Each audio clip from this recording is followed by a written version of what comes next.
شاہد امین صاحب آپ سے سٹارٹ کر لیتا ہوں. آپ کو بھی معلوم ہوگا سفرا کانفرنس ہو رہی ہے.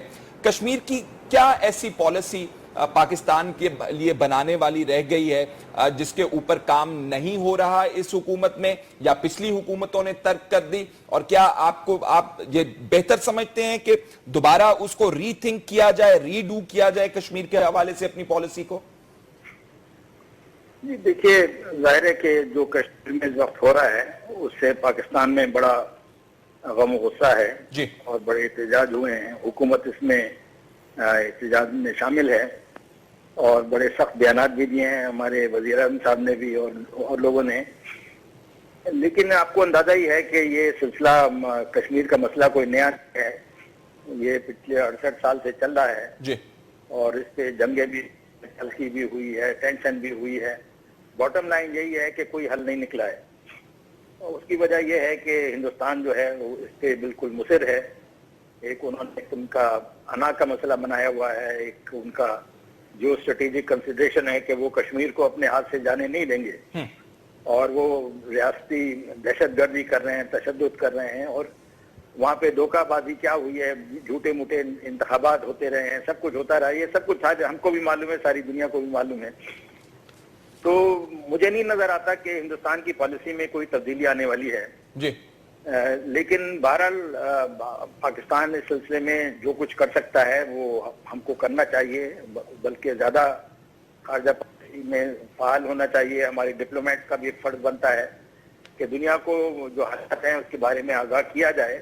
خاص طور پہ آج کل جو ایک سلسلہ ہے ہیومن رائٹس کا, جس کے بارے میں ہمیں اکثر لیکچر ملتا رہتا ہے, تو انہی ملکوں کو جس میں امریکہ, ویسٹ وغیرہ شامل ہیں, ان کو خاص طور پہ اس بات کی یاد دہانی کرائی جائے کہ ہندوستان جو ہے وہاں پہ انسانی حقوق کی بڑی زور شور سے پامالی کر رہا ہے, اور یہ کوئی چھپی ڈھکی بات نہیں ہے. وہ پیلٹ گن سے آپ کو اندازہ ہے کیا ہو رہا ہے.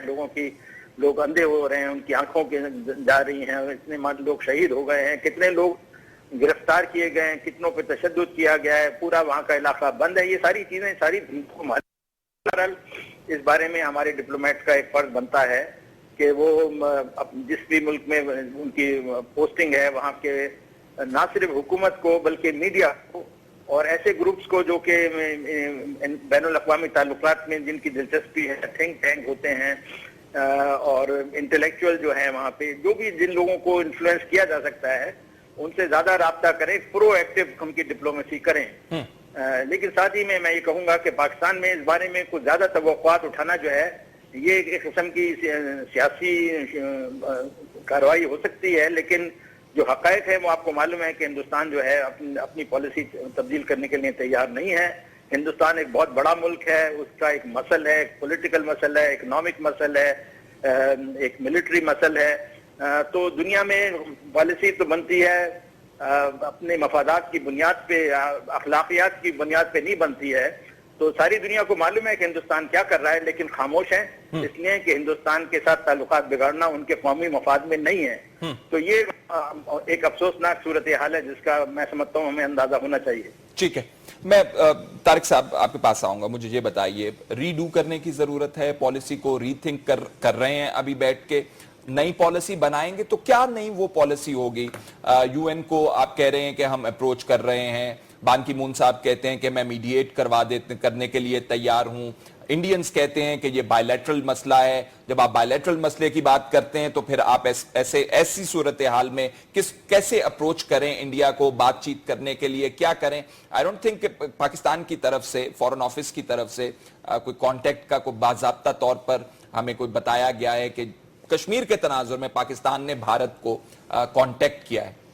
بتا ہوں آپ کے سوال پر, یہ ابھی out of the box thinking کی ضرورت ہے, کیونکہ جو ہمارے پاس طریقے تھے اور آپشنز تھے وہ سب ہم نے استعمال کر لیے. حالات بہتری کی طرف تو نہیں گئے, شاید بدتری کی طرف چلے گئے. اب کیا کرنا ہے ہمیں؟ اتنی زیادہ راکٹ سائنس بھی نہیں ہے, حقیقتیں سب ہمارے سامنے پڑی ہوئی ہیں, اور ہم نے آؤٹ آف دا باکس سوچنا ہے کہ اس کے ساتھ کیسے ڈیل کرنا ہے. جو ہمارے स्ट्रॉन्ग पॉइंट्स अगर हम समझते हैं कि हैं, यूनाइटेड नेशंस के सिक्योरिटी काउंसिल के रेजोल्यूशंस हैं, वो तो हैं, तो फिर उन पे अमल क्यों नहीं हुआ पिछले 68 साल से?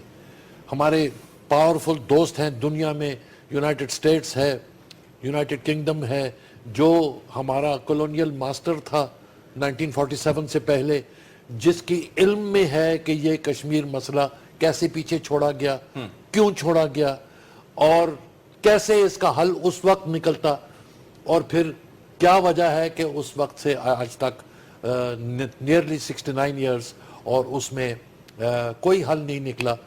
जंगें भी हुई और बातचीत भी हुई, वहीं के वहीं खड़े, कुछ नहीं बदलता।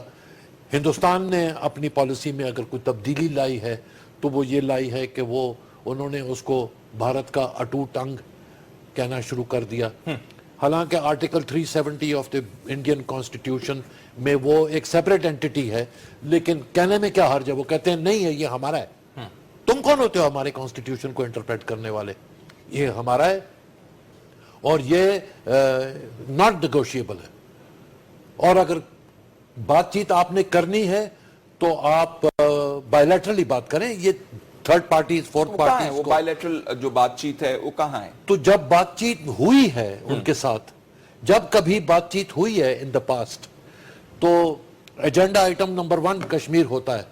इंडियंस आते हैं और वो कहते हैं अच्छा आपने पाकिस्तान ऑक्यूपाइड कश्मीर को 1947 से ऑक्यूपाई किया है, ये कब खाली करेंगे? Item number 1 on the agenda Kashmir discussion है, आप कब खाली कर रहे हैं, कब वापस जा रहे हैं और ये कब हैंड ओवर कर रहे हैं? आपके पास क्या जवाब है उसका? तो उसका क्या जवाब है? नहीं भाई ये तो नहीं, बस जब आप बात ही नहीं करना चाहते हैं तो let's move on to item number 2 and that's it. Skip Kashmir. Yes, Kashmir पे बात हो गई और हम बाद में जॉइंट प्रेस कॉन्फ्रेंस में बात भी करते हैं कि कश्मीर पे बात हो गई और एमिकेबली तमाम मामलात जो हैं जिस तरह दूसरे निपटाए जाएंगे, कश्मीर को भी हल किया जाएगा। जी हाँ, तो इस सिचुएशन में उफा में, लेकिन आपने ये भी नहीं कहा। नहीं, वो तो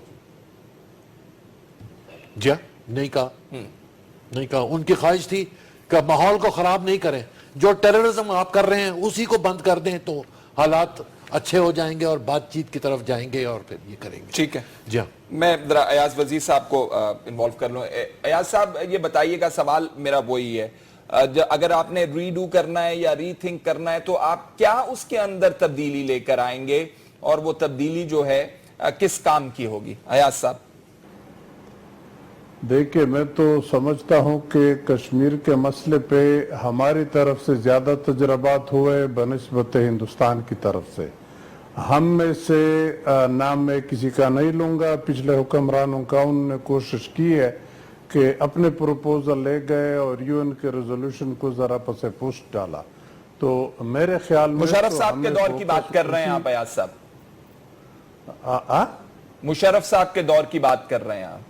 वेल, मुशर्रफ साहब का ख्याल था कि शायद वो अक्ल कुल है, उन्होंने आउट ऑफ द बॉक्स बात शुरू कर ली कि वो हल कर लेंगे, यूएन रेजोल्यूशन को पीछे छोड़ दिया, लेकिन उससे भी मसला हल नहीं हुआ और नहीं ये हल होगा। इतना आसान मसला नहीं है।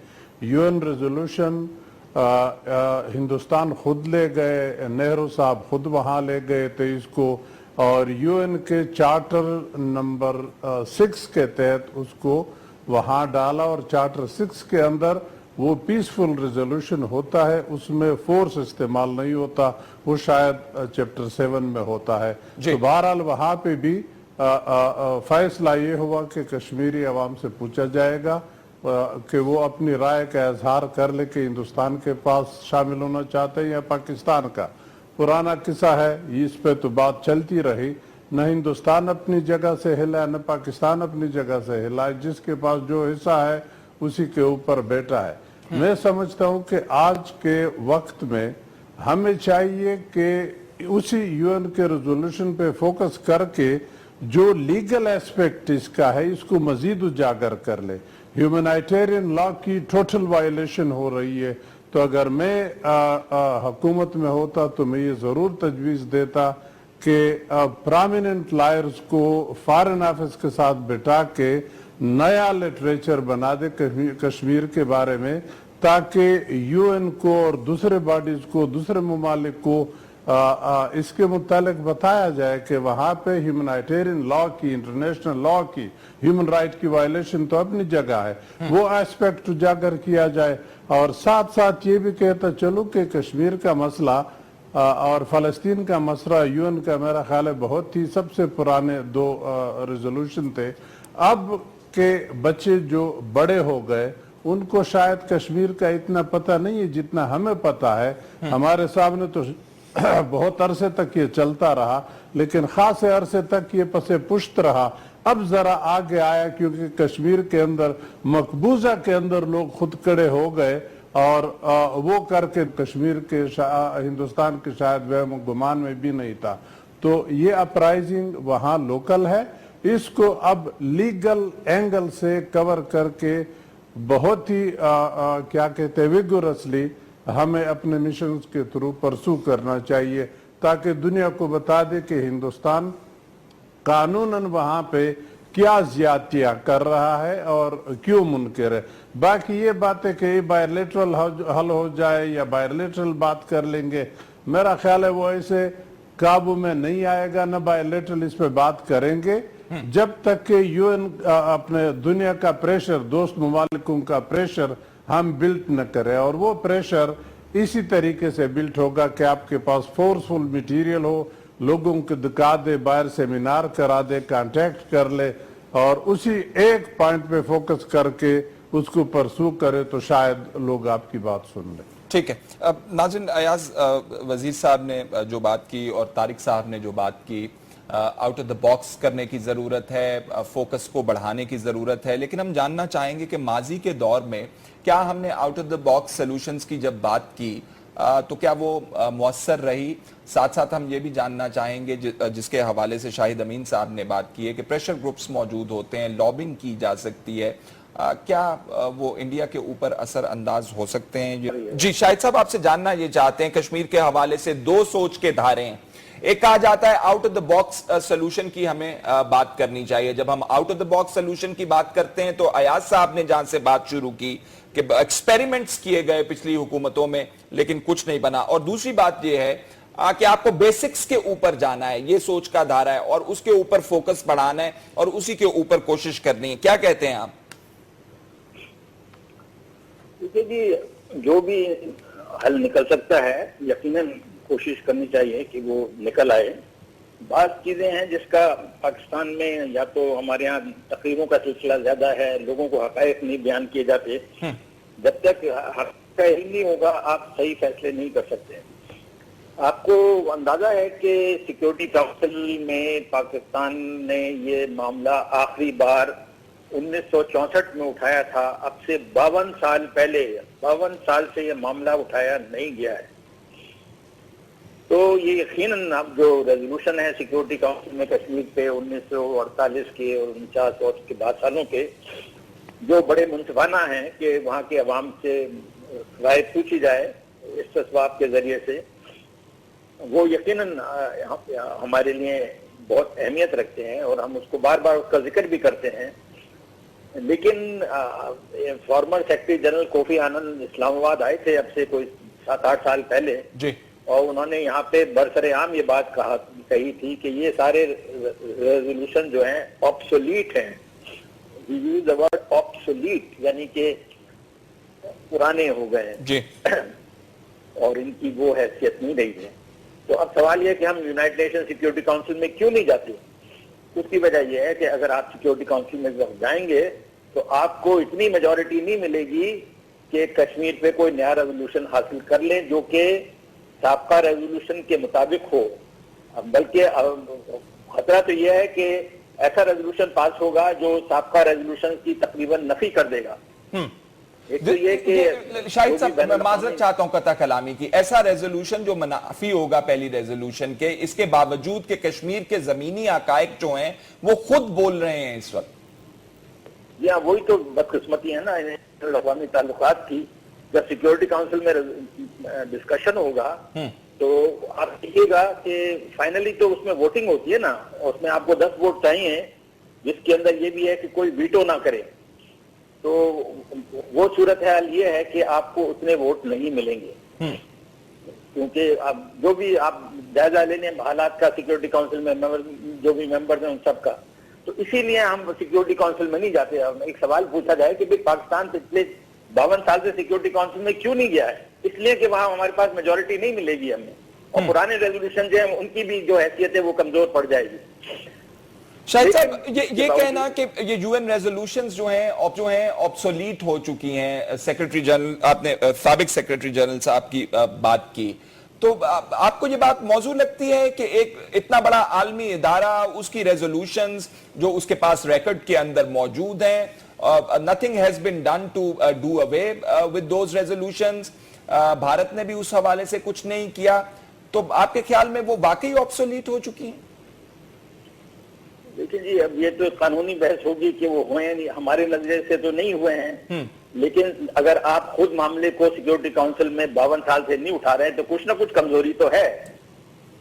اچھا، دوسرے آپ نے پرانے ریزولوشن کا ذکر، یونائٹڈ نیشن کا تو 1948 کا ریزولوشن ہے کہ فلسطین میں کتنی ڈویژن ہوگی جس میں زیادہ تر علاقہ جو ہے فلسطینیوں کے پاس ہوتا. ان ریزولوشن کو کیا ہوا؟ تو وہ ایک لحاظ سے تاریخ میں اور مثالیں بھی موجود ہیں.